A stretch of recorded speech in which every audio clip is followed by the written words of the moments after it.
أصبحت مؤمنة جدا إن كل إنسان ربنا خلقه برسالة، جاي يقدم الرسالة بتاعته.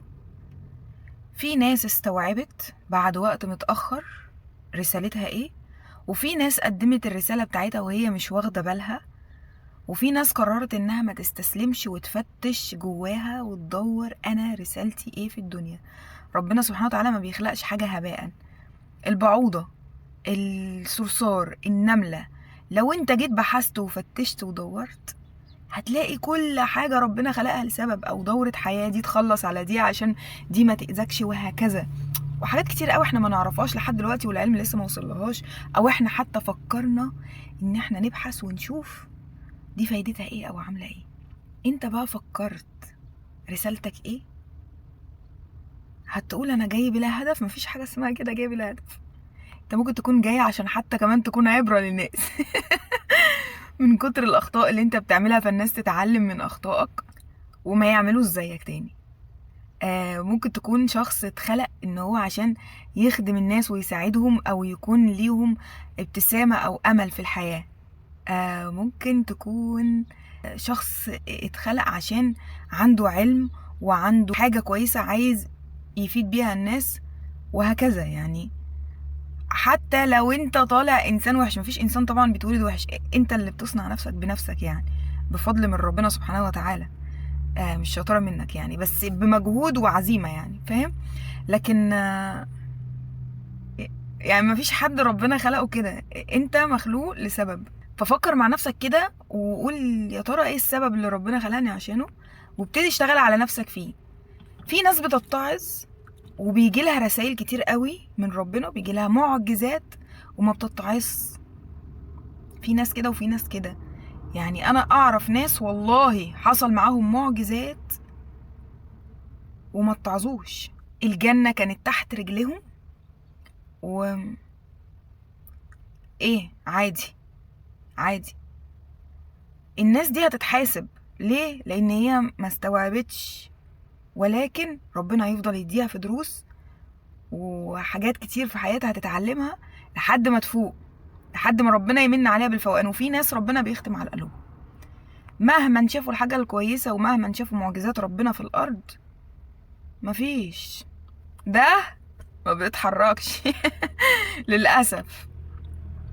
فربنا يجعلنا يا رب من الناس المصلحين في الأرض، مش المفسدين، الناس اللي بتسيب أثر طيب في قلوب اللي حواليها، من الناس اللي عندهم بصيرة ووعي.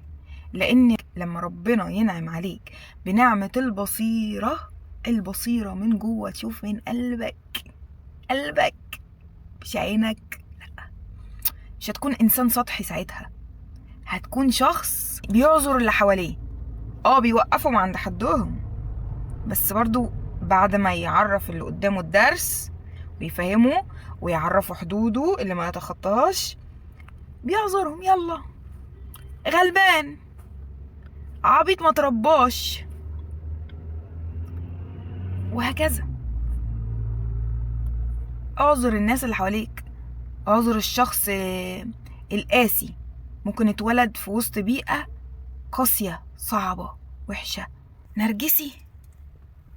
الله يعينك على نفسك بقى، الله يعينك لو ما فوقتش لنفسك وفضلت عايش دور الضحية، وتفضل تستفز في الناس وتستنزف طاقة الناس.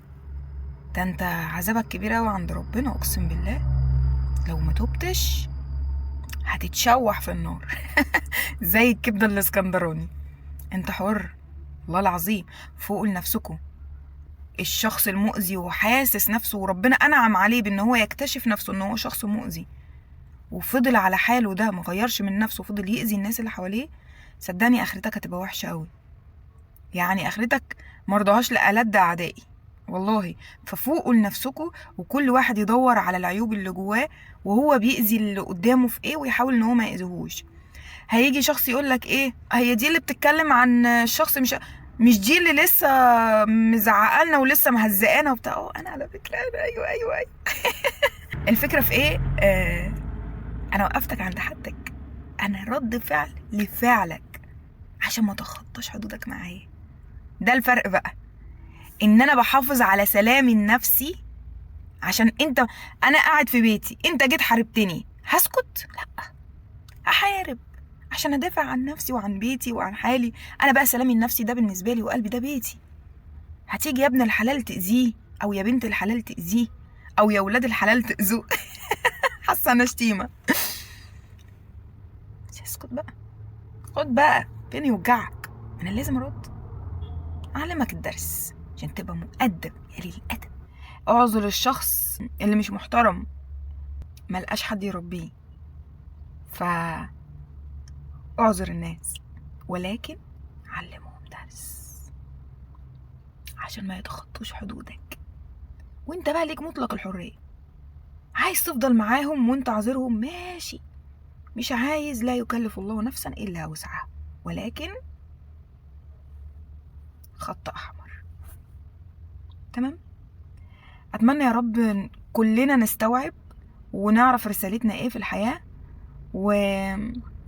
وعايز اعرف منكم، يعني انا عايز اعرف منكم انتوا شايفين رسالتكم ايه في الحياة. يعني ادوا نفسكم فرصة كده شوية واقعدوا فكروا. عايزاكم تكتبوا لي، قولوا لي انت حاسس نفسك ايه، اتخلقت عشان ايه. ولو قعدت فكرت مع نفسك صدقني هتلاقي مليون جواب، وساعتها هكون انا بساعدك ان انا افتح لك باب جديد في حياتك تستوعب فيه انت مين وقدرك ايه وقيمتك ايه وتشتغل عليه. تمام؟ يلا بقى مع بعضينا. السلام عليكم.